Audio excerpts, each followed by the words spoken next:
asking for help and trying to find the best version of ourselves. We've had Allison Williams, who has a great company called Of Place. And Allison Williams really helped us understand the importance of living in the real world, I would guess.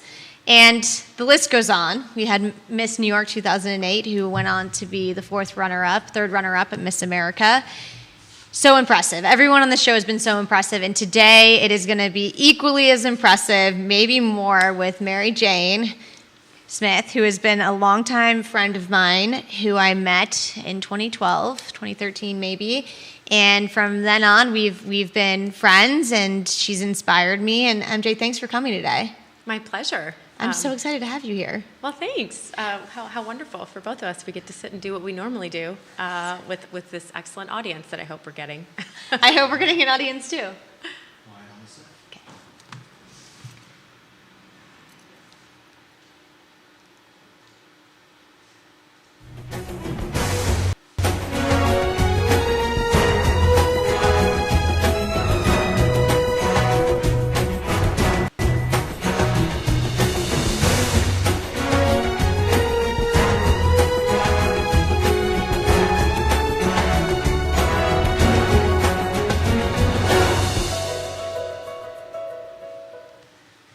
Hey friends, welcome to the 8th episode of the Juicy Details. Today we come to you live with my good friend Mary Jane Smith, better known as MJ to most of us. Hey MJ, thanks for coming today. Hey Hillary, great to see you, great to be here, thank you.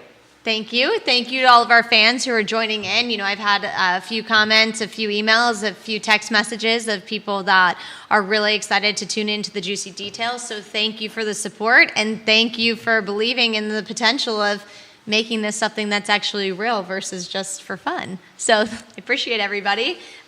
We've covered topics from everything from career to mental health and wellness to, gut health to community involvement to Anheuser-Busch beer, and ready to drink cocktails. So we've kind of covered a gamut of things. And today, Mary Jane's going to talk to us about her career path and artificial intelligence. I am horrible at artificial intelligence. I don't really know what it does.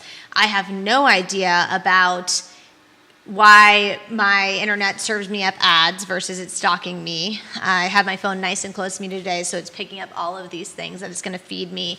But first, per usual, we're going to start with our Gold Rush Lumi shot. Love you, mean it. MJ, thank you for being here today. Love you, mean it. Cheers. Cheers.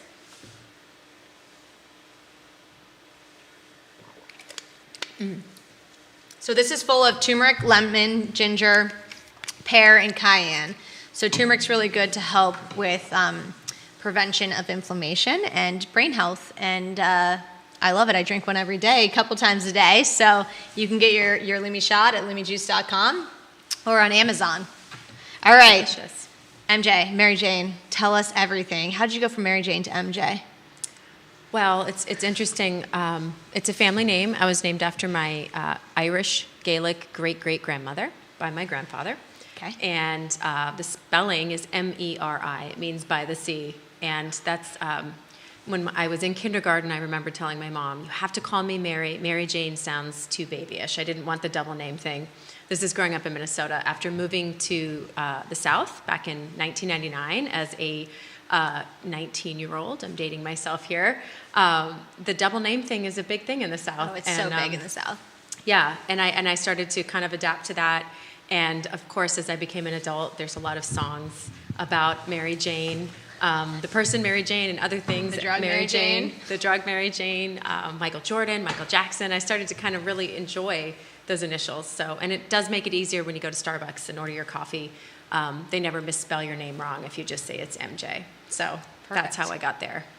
I love it. So MJ, thank you for that. I haven't heard that in the 12 years I've known you. So MJ and I met, I think in 2012, and it was at this great restaurant called Monoloco here in Charlottesville, Virginia. And when I first met her, I was really excited to meet her because she had this this powerful force of this woman is excited about life. She's ready to take on the world. But I was also a little scared because I'm whoa, she's so empowered. How can I be that confident in myself? And from then until now, you just have been unstoppable, and you've really just created a life for yourself in different avenues, most recently finishing your MBA, your Master in Business. So maybe just walk us through the past 12 years since I've met you and how you've transformed into this amazing woman in business.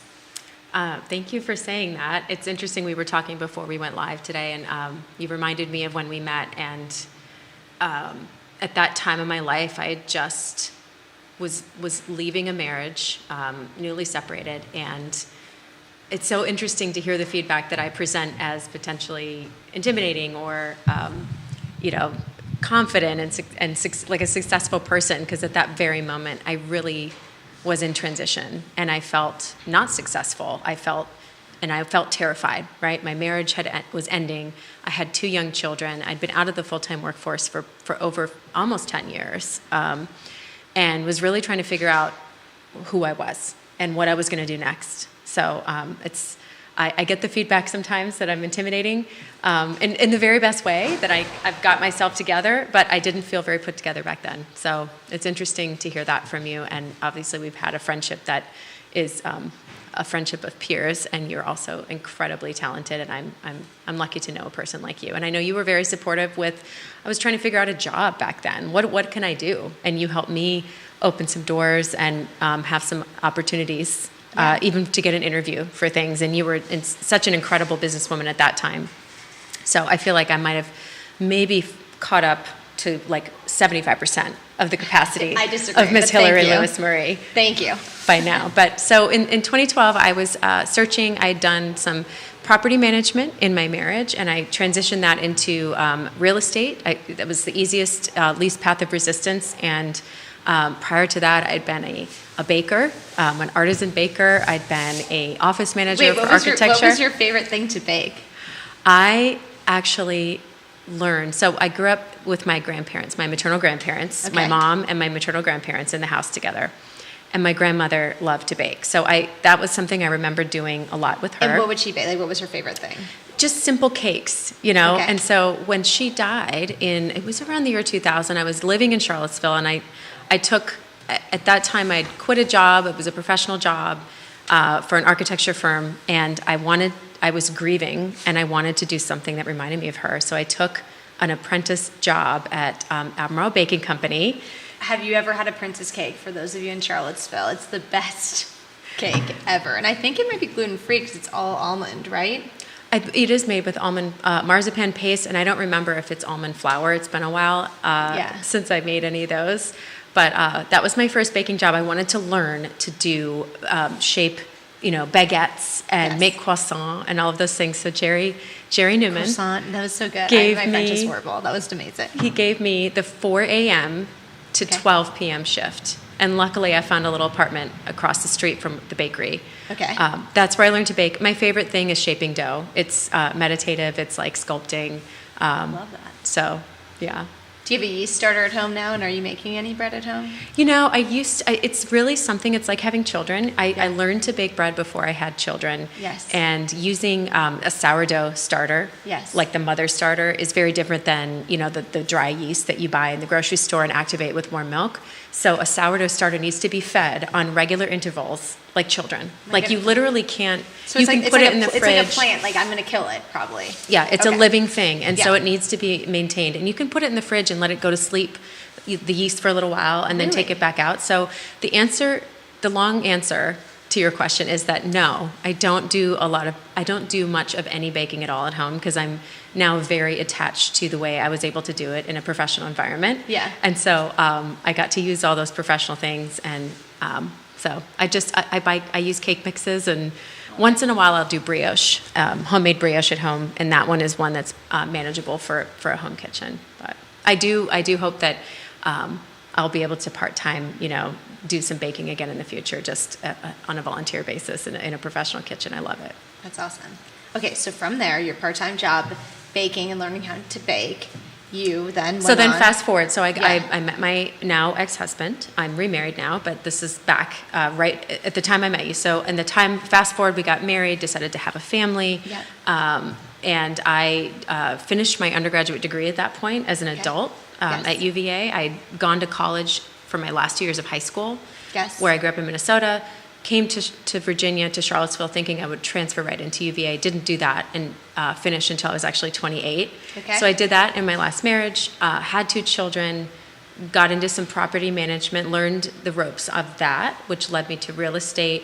And that kind of, I did a little stint right around the time I met you, or right before I met you. I worked for the very last year at the Hook newspaper. Everybody in Charlottesville knows the Hook newspaper. Yes. What did you cover at the Courtney Hook? Stewart and Haas Spencer gave me my very first newspaper job. My degree from UVA is in English literature, so I always wanted to write. And I was there one day a week on press day. So I would redline the newspaper before it would go to print. Okay. I loved it. It was the last year of the Hook. I got to work with Lisa Provence, Dave McNair, Courtney Stewart, Haas Spencer. So where are all these people now, though, since the Hook is no longer around? Haas is with the Daily Progress now, and we keep in touch. Courtney Stewart has, she just had a real crime show on Netflix. Everybody knows Courtney.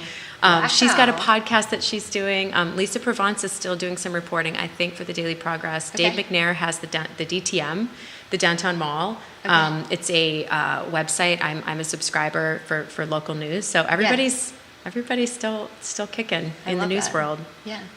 That's Yeah. so great. Okay. Yeah. And So- wait, so you were redlining to make sure that all of the articles going to print had no grammar mistakes in them. Yes, and most of the time I got it right. Exactly. And Yeah. were you changing the bylines or fixing anything to make Yes, them a little more very little exciting to things. read? I did a couple interviews, which I thought was needed. If the Hook hadn't, folded after a Yeah. year, I might have moved into more journalistic reporting. I did Sure. do just a little bit of that.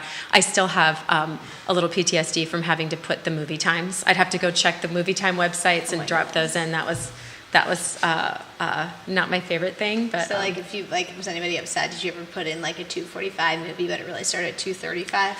I'm sure that I probably messed with some people's lives, and if you're listening now, please take my apology. I'm sorry. The data transfer might not have been perfect. I love that. There was no AI yet. There was no AI yet. No, not at all. So when I met you in 2012, I had been out of the workforce, maybe just in with the Hook, the last year of the Hook, and maybe in 2013, I started to really, was I going to go back and get another degree? I had an undergraduate degree. I thought about being a nurse. Okay. And doing one of those accelerated second bachelor's degree programs. I actually was accepted to one in New York City. I was declined by UVA, my alma mater, for their accelerated program. It was a really packed year that year. But I was accepted to NYU Nursing. That brought me to living part-time in New York City, reorganizing my life to try to accommodate that 15-month program. So you started it, but you never finished it. I did my prereqs there, Okay. and I relocated to have a place in New York for when the full-time program would start. And Yeah. it was a really difficult time with young children living in Oh, of Charlottesville. course, yeah. Shared custody with my ex-husband, and I'd always been accused of being a New Yorker my whole life. So part of me was very excited. But to you finally, had never lived in New York, I'd but you never. were accused of being a New Yorker. Yeah, something about maybe my confidence, my dark hair, and my directness didn't really In your affinity read to black and white. Yeah, and didn't really read Minnesotan. Nobody ever says, "Oh, she looks like she's from Minnesota." For whatever it's worth, it's a pretty diverse place, but I don't really fit the. I feel like this podcast might be covering people all over the Midwest, because we had Michigan was Dana Lewis, and now Minnesota's you, and then Jeff Tang, who also was on this, he had lived in Minnesota and Okay. Tennessee. So it's like I'm getting this Yeah. like Midwest vibe here on the podcast. Yeah, it's weird. We all don't talk to each other all winter, but we're big talkers in general. It sounds Maybe it's like. because you don't talk for the entire winter. Yeah. That once the Yeah. winter breaks, it's like Yeah. we're all gonna hang out and talk. Yeah. Okay, keep going. Sorry, I'm interrupting you. No, that's okay. So then, part-time in New York, and it was going to be too difficult to. It was heartbreaking. My son was about to start, or my daughter was about to start kindergarten. My son was in second grade, and the getting back and forth, and to be what I was, a full-time mother. So going from being a full-time stay-at-home parent with my kids, Yeah. to being thrust into what am I going to do? What's my value in society? And how am I going to be a mom to these 2 children who need me more than ever, because they're going through this transition of their parents divorcing. Yeah. So I made the decision to pause my Okay. NYU nursing career potential, and then I was networking Okay. to try to find a path forward to a career. Okay. I landed on a med tech career. Those So are incredibly medical technology? technology, right? Okay. So I had some friends that I'd done some property management for who were in the med tech world. Okay. And one of them gave me an incredible reference. At that time, I'd started a small property management company and left full-time real estate and got another reference from that. I built those references to try to get any med tech job, my first interview. I finally did. It was a company called Stryker. It was operating room sales. So I was in the operating room, learning how the operating room worked, dealing with surgeons, healthcare administrators, nurses, and design of those spaces. Okay. So it was I still look back as one of the most life-changing moments in my career. The woman who hired me there had been raised by a single mother, and I actually get a little choked up. I'm not going to cry in the podcast. I only cry for joy, not for pain. That's my motto. Well, it's the juicy details. People have cried on this podcast before. Okay, well, not today, not MJ. But I do get a little choked up thinking about it. I remember getting that job offer and sharing a little bit of my vulnerability with her, which is always, it's always in a job interview. We all go through these things. There's a formula to it, right? And I mean, I guess so. I don't know. Yeah, but we are humans. And I remember that she saw that in me. She saw my drive, and she saw that I really needed a chance. And what you need is for someone in their 30s coming back into the workforce, which is what I was doing. Yeah. And wanting to be gainfully employed and catch up for a career that was nothing, to anybody for a long time. There's a huge, The Economist just came out with an article, and it shows a graph. I'm drawing the graph if you can't see my hands right now, but it doesn't matter if you can't see the graph on my paper. But it talks about how moms in their career with men, that's like parallel, and then once you have a kid, it like drops. It puts you so far behind everybody else by being a mother, but the skills that you're learning while you're a mom arguably prepare you to be even better, right? Like one of the criticisms from my dad is, you're really bad at managing people. And I'm like, thanks, Dad. And now that I have a 5 and 6-year-old and kids, I'm like, I'm getting better at it because I'm learning how to manage. And so there's so many skills that people don't even realize when you're a stay-at-home mom that you're learning. But keep going. Sorry. No, I mean, I mean, we could spend a whole podcast on that. So I know that in the U.S., I wasn't working full time when I was a child, like having my babies, right? Yeah. I was out of the workforce until my youngest was about 2.5. But I look at 6 years. Yeah. It's a long time. Maternity, and before that I was out of the workforce, so it really added up to 10. Okay. Maternity, parental leave in the U.S. is not, you don't just get that everywhere you work. Right. No, some companies have very, scant policies. Some have 6-month policies. Some have paternity and maternity. Yeah. In Europe, there's, in general, like Germany, places like the Netherlands. I work for a Dutch company now. It's like 6 months, and it's incredible. Yeah. And you think, looking back at that as an American, you think this is unfair. Well, there's some data out there, and I wish I'd written it down. I didn't know what we were going to talk about. I know, we didn't prepare well, guys. We just decided we're going to dive in and figure it out. But I'll just say it's anecdotal information right now that in Europe, in those countries where women are given that long of a leave and have their jobs back, they do miss opportunities for advancement. Yes. So the higher levels of those companies actually the makeup is more men who didn't leave the workforce for 6 months, even though it was a very, generous maternity leave program. Yeah. So I think that it's an interesting concept as a burgeoning politician here to be thinking about how do we, what is the very best way for women to do one of the most important jobs on earth, which is to have and take care of children, but also maintain their career path. Well, I agree, but let's get back to this woman who gave you a chance, and she saw that in your interviews and in your tenacity that you needed a chance and you were deserving of one. And, there's Mel Robbins has this great podcast called the Mel Robbins Podcast, and she had someone last week where she explained, like, this teacher in Philadelphia, and she just started the day on the intercom with, like, I love you, and, I'm here for you, and creating relationships of just telling people that you love them. It's Valentine's Day. Love you all. Mean it. Love you, MJ. But, like, so this is really, it's just really powerful. You need people to believe in you in order to become successful. It's like encouraging. So this woman, keep going on that story because we kind of tangented from it. Yeah, her name was Tamara. She had to be at least 10 years older than me, so in Okay. her mid-20s and running this division at this company. 10 years younger or older? 10 years younger. Did I say Yeah, older? you said older. Okay. Younger.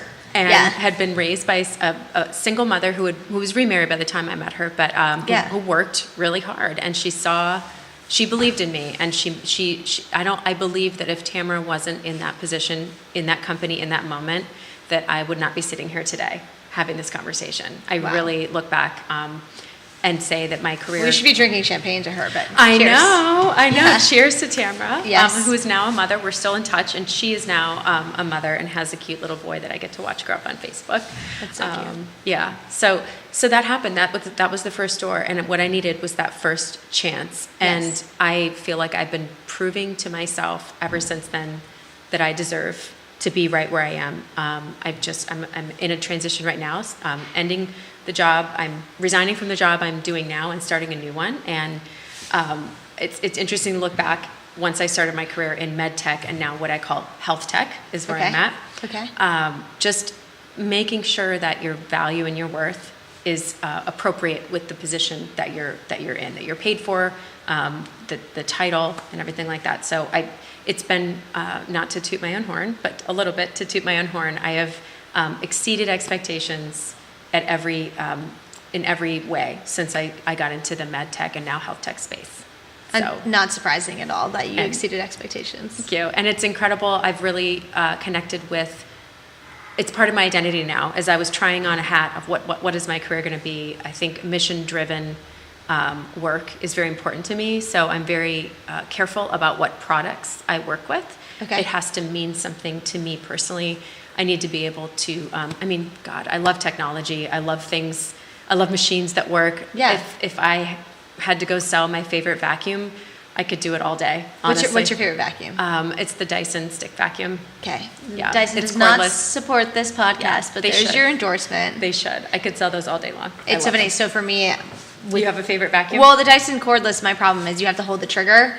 There needs to be a setting. So like I could just not have Okay. to hold my finger to keep it going. Like if it just went. Like just a button. You're right. Yeah, There just is like that- press I the never button, thought it's about on, it. and like just because Yeah. I'm holding it, I'm like, there's too much. My whole kitchen, like all the crumbs between the dog and the dog hair and everything. Like You're I wanna, right. I do get a little fatigued. Yeah. It's like it's a trigger finger on for like Yeah. at least 10 minutes if you're vacuuming a space well, right? Yeah, Because I don't want to yeah. turn it off and on. I understand they're trying to save energy, but I kind of feel like the restart and start might be killing the battery more. I think you're right. We're here for the Dyson development team. Call us and we'll Yes. help you figure out how to make this Yes. better. Yes. But the functionality of it's fantastic because there's no Yeah. cord.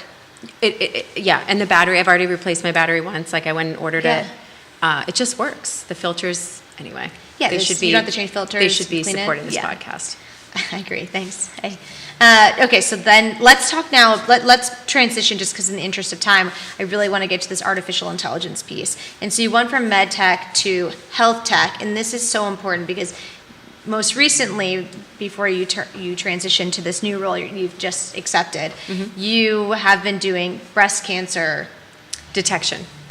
and let's talk about how that's affected, why this interest came, what your company did, and how instrumental this has been, because what you're doing is just so great. And today on Valentine's Day, it's really great to love everybody that's surrounding you and that you meet on the street, even just encourage people, but also just encourage yourself to get your health checked. And let's talk about that a little bit.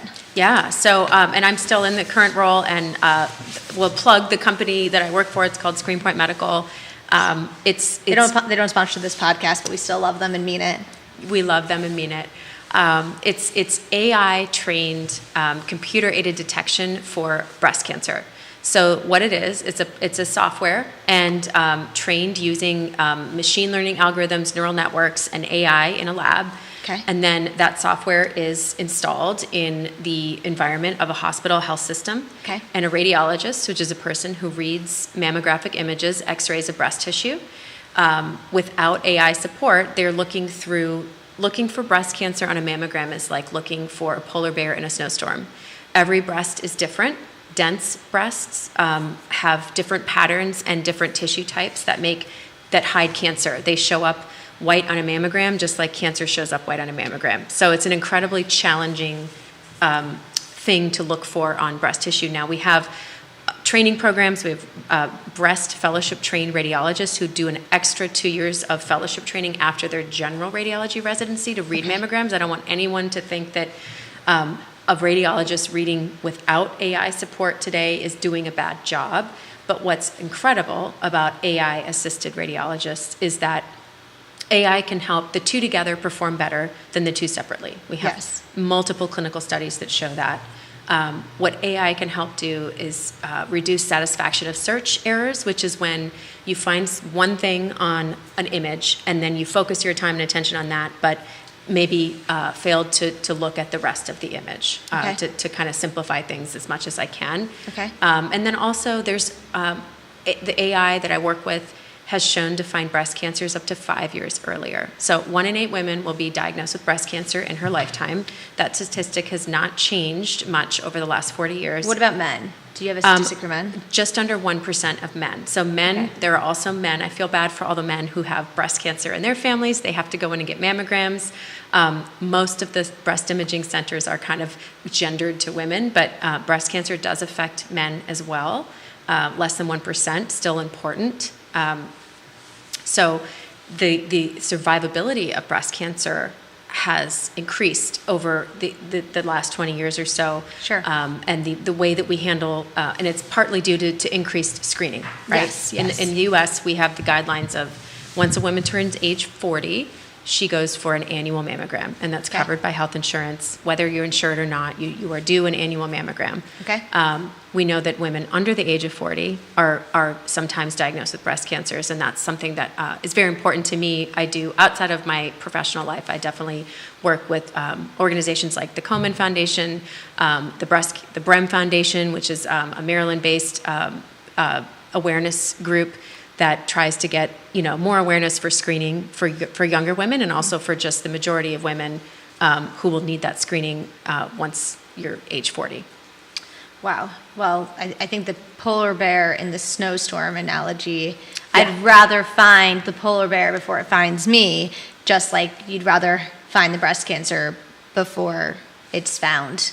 Absolutely. All of you. And Absolutely. so this is why early detection is incredibly important for men and women. It sounds like with men, maybe they can get tested for the gene in the cases that seem to be more prevalent in men, but for women, it tends to be just more prevalent. So you said something that I like this platform, and I wish I could scream it from mountaintops. So the breast cancer gene, the test that we have, BRCA1 and 2, only 1% of breast cancers are BRCA associated. Oh, really? So, is that more like a uterus cancer thing, or what is the... BRCA is associated with ovarian, uterine, colon, and breast cancer. But that right there, that statistic, 1%, less than 1% of breast cancers are BRCA positive. So women out there thinking, well, I don't have the BRCA gene, I don't need to get my annual mammogram. I don't need to give myself my self-exam.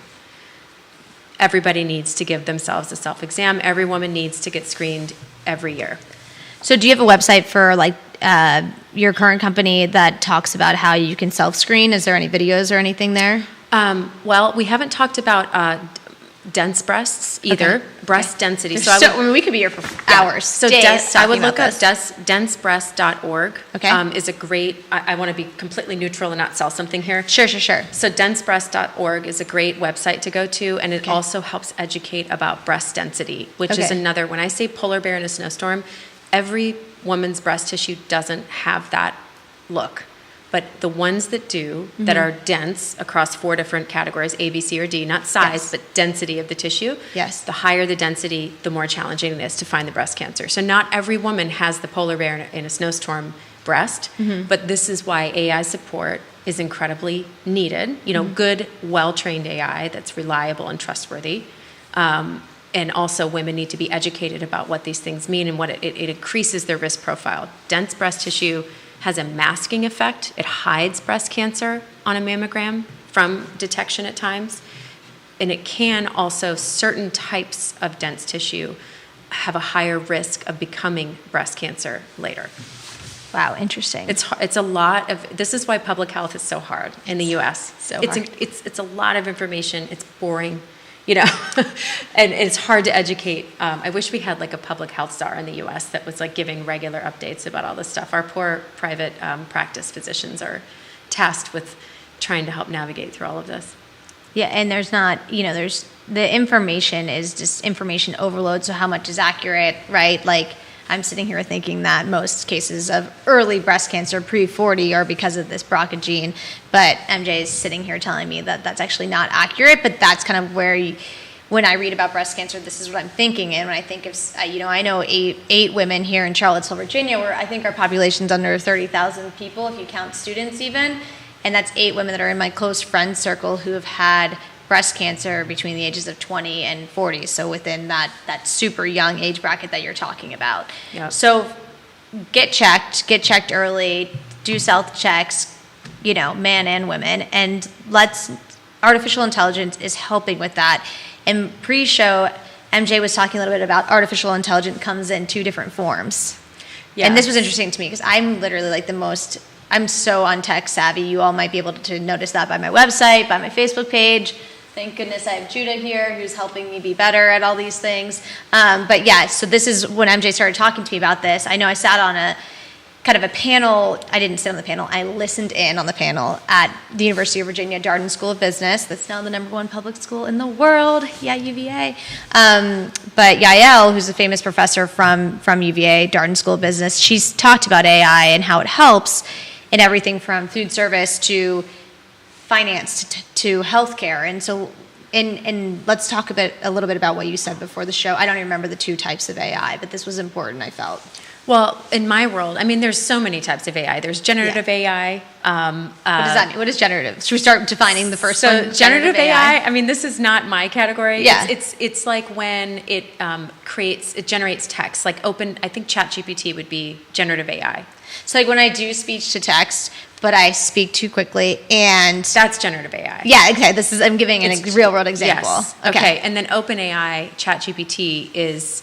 It basically, you put something in and you ask it for an output, and then it really quickly surfs the internet for you and gives you an output. And you hope that it's accurate, but you have to realize that what it's trained on might be bad data in, bad data out. Garbage in, garbage out. So that's what you have to be careful with. I can give an example that might be a little controversial. It seems like some of those, maybe that someone who might have been in charge of an elite Ivy League college might have used that, and it came off as plagiarism with this this what is it? Yeah, ChatGPT is the product. OpenAI is the company. Okay. But OpenAI, it's a great name because it is OpenAI. Okay. It's literally the thing that it is. Yes. It's all over. So I went to a writing conference with MJ's going to write a book, so when she publishes it, we're all going to buy it, and we'll do signed copies of it, and we'll talk about that. I sure hope so. I can't wait for the title. Is it forthcoming? It's forthcoming, okay. Yes, I'm working on it. But my kickoff to that was attending a writing conference in Cape Cod by my dear friend Kwame Alexander, who is now a New York Times bestselling author multiple times. What's a book that we can buy first? He's written over 35 books, so I can't even begin. How do we spell his name? Because I'm so dyslexic. Kwame. Kwame. And then Alexander. He's a Newbery medalist, award winner. Basically 0 accolades. Yeah, 0. He's kind of a big deal. He just won an Emmy for a show he had on Disney Plus. He's kind of a big deal. Okay, I love it. So you went to his I went to a writing workshop okay. in Cape Cod last October, and I learned OpenAI came up. There was a gal there who, the group, it was a small group of like 25 people. There was a gal there who is a sophomore at a major institution in the Mid-South that I won't name, who was using OpenAI to write her memoir, which was a very controversial topic. She was telling it really quickly, how do I know what's pulling from my real life and what it's just gathering that's junk in, junk out? Right. Well, you could say, write me a story. You could give it certain things. Write me a story in the voice of, and I don't think she was purposely plagiarizing. She was giving details of her life and then asking it to write a story. Okay. But you could say, write me a poem in the style of Robert Frost. And OpenAI would give you something. I had a friend who was starting his real estate career, and I said, why don't you just do on your Instagram a joke a day?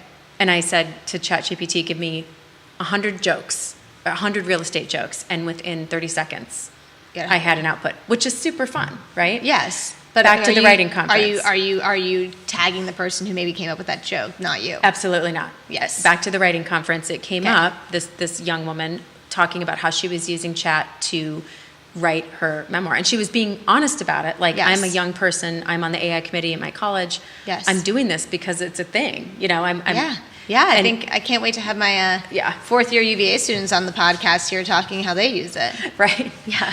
Kwame shared that there is a collection of authors who are forming together to sue OpenAI because they trained the algorithm on people's work and didn't license it.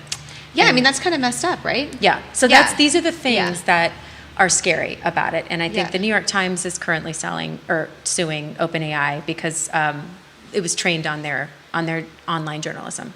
So So the world I'm in, that's OpenAI, and I use it for things. Yes. I don't use it to create content that I want to be my creative writing. That's a line that I draw for myself, and then I'll never cross. I'm pretty sure I'll never, ever drop my professional creative writing into chat.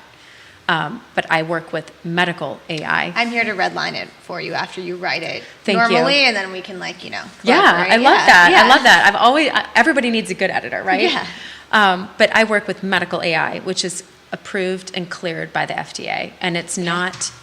I have to tell some of my customers this. They're under the impression that my good AI, is all about what data set it's trained on. The larger the data set, the cleaner the data set, the more accurate the data set. So the AI that I work with currently in breast cancer detection is trained on breast cancers. It's trained on normal breast exams, and it's trained on abnormal breast exams with biopsy-proven breast cancers.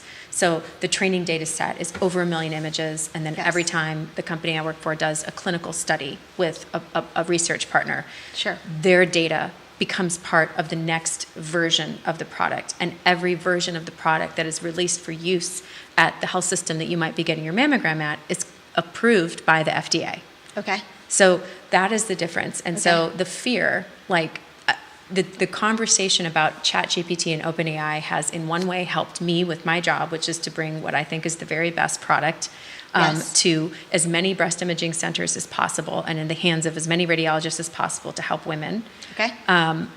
It's sometimes infected the conversations I'm having because they're like, well, I heard all this terrible stuff about ChatGPT and OpenAI, and they think that I'm bringing them something that's uncontrolled and unstable. And that is, in one way, all press is good press. I can say, well, let's talk about what the differences are. Yes. But in another way, I think it's important to know the difference. And as consumers are more aware of how AI can help improve quality in healthcare, in food service, in texts, if we're able to talk to text, right? We all need to kind of pivoting to something I attended, I went to a few weeks ago. I was literally just going to ask you. We're on the same wavelength here. Yeah. So I tried to get you to go, but it didn't work out with your family schedule. I went to a consortium of sorts. It was called AI and the 2024 elections, and it was a think tank group of people. I was just a listener, not a panelist, talking about AI in society, and particularly about the upcoming elections. I learned that AI affected the recent elections in Argentina. I learned about deep fakes. Apparently, during the New Hampshire primary, there was deep fakes. What does that mean? Deep fakes are deep fakes, like fake people. Yeah, like a deep fake. There, somebody, the other side had created a deep fake phone call of Joe Biden calling his constituents in New Hampshire during the primaries and telling them, "Don't go out and vote. It's not important." And it was identified pretty quickly. But just to give you an idea that this is something that industry, government is looking at in the U.S. It's a very important concept, and I learned at that talk that the elections in Argentina were recently affected by AI. Okay. And I'm sure we're going to have more and more stories of that coming out. Yeah. My idea out of that day was, I think, hopefully soon there will be an AI Bill of Rights for citizens in the United States. Yeah. Okay. And part of that is just what can we expect? When can we expect to know what AI, where it is and where it isn't, Well, I mean, like, look at and go ahead. standards and regulations. Well, I mean, there has to be, because like look at even like those pictures of Taylor Swift that came out that were AI my generated. God. Right? Yeah. I didn't look at them, but I heard about I mean, them. I didn't either, but I mean, these are just, I'm so bad at reading the news. So the fact that like I saw it on a headline and then this thing with elections, I mean, it's literally everywhere, and it's a lot of it's fake. Like some people will even say, is Joe Biden real at half of his appearances, or is this AI? You know, we don't know what's happening anymore. So there has to be, I think it's a great idea, Bill of Rights for an AI what Bill is of Rights. allowable. Yeah. And for a way for us, I mean, it'll take a while. And the big conversation that's being had now is whose responsibility is it? Is it, now some people will say, there's a lot of lawyers, tech lawyers, who are salivating over lawsuits to sue tech companies. It's your fault. It's your job. You know, Yes. in the U.S., we don't proactively make laws. We reactively make laws. Sure. We wait till there's a precedent and then we make a law. It would be great with this issue if we could be proactive, and but it may not be that way. We may have to wait till bad things happen to create policy around it. I don't know where it's going to go.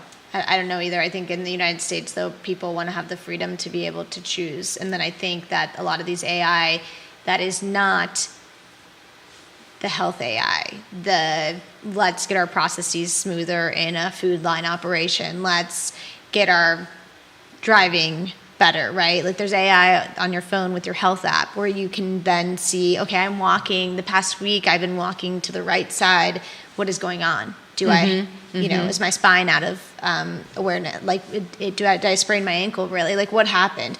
Am I having like heart issues? There's a lot of cool ways AI is working, but where is it crossing the line? And until your freedoms are being taken away, where like Taylor Swift, her freedom was taken away, right? Like someone that's not who she is, and that's where they painted a picture of her. That's where like I think you're going to need those examples to create, unfortunately, the precedent. Yeah, I know. law. It is unfortunate Yeah. that there has to be some sacrifice there. Oh my gosh.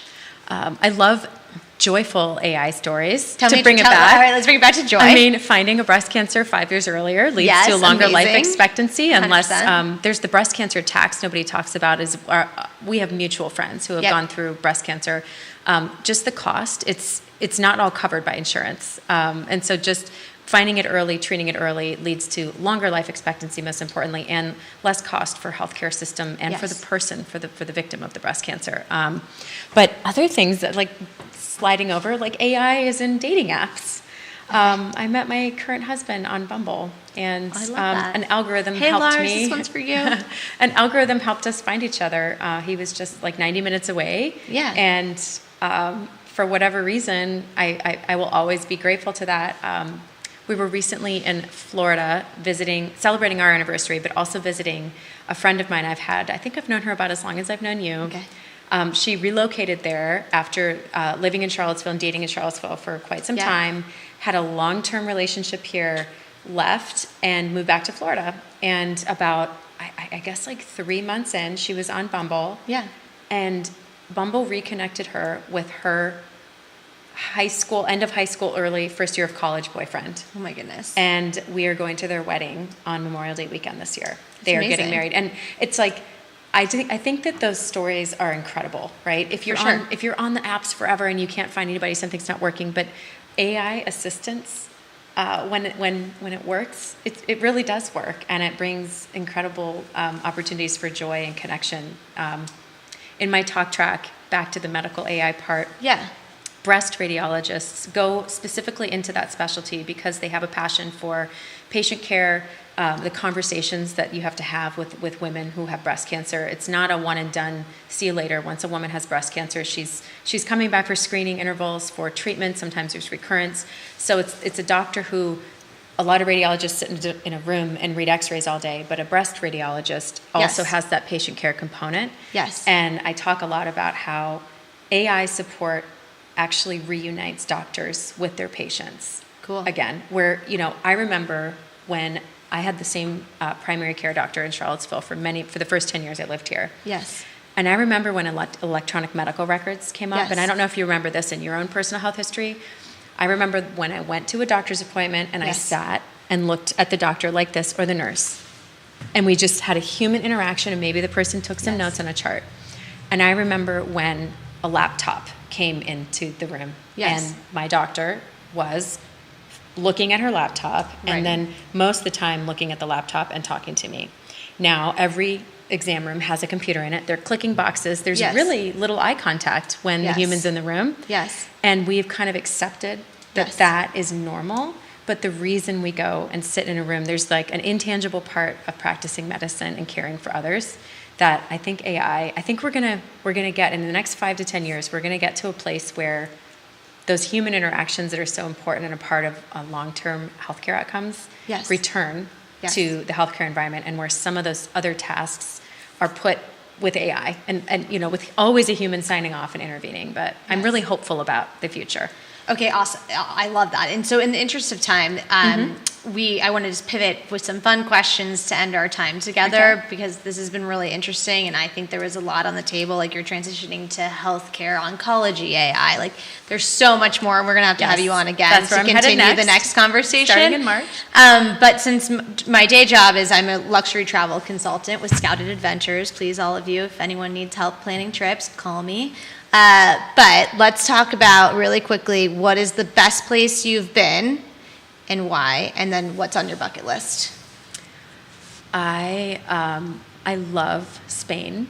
I love Me too.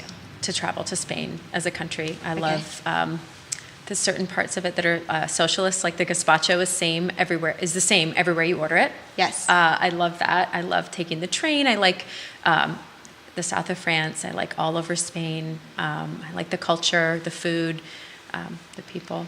That's love got to it. be. And on my bucket list, I want to go to the Nordics, to Scandinavia. Awesome. My husband and I talk about this, getting not a van down by the river, but one of those cool, modern, pull along houses. Yes. And just driving and boating when we have to like across the Nordics. like a Winnebago, but trendier. Yeah, trendier More and cooler. Nordic chic. Yeah, less American looking and more European, more Scandinavian, but just being in those kind of places. So that's bucket list stuff. And I love that. And I know you've had a lot of wonderful men and women who have been supportive of your career and all the things you've done, over the past years of your life. But Absolutely. what's the best advice you could give us? That it's never too late to reinvent yourself. I would say in the career I have now, I wouldn't have imagined. I feel like I lost a lot of time, but it turns out I was able to make up for that. And knowing when to share your vulnerability with the right person who can open some doors for you. That's not a small package of advice, but just where my head's at, what we've talked about today, I would say just don't be afraid to reinvent yourself. Well, I love that. Well, MJ, thank you so much for joining us. And as MJ said, it's never too late to reinvent yourself. Love you, mean it. Happy Valentine's Day from us to you. And remember that advice. I think that's been a common theme here on the Juicy Details, that it's never too late to reinvent yourself and just follow a new path and be excited about it. And artificial intelligence can help you. Yeah. Thanks so Yes. much. All right. Well, thank you, MJ. All right. Love you, mean it all. Thanks. Again, message me if you have any topics you'd like to include on the Juicy Details or if you'd like to be a guest. Thank you. See you next Wednesday.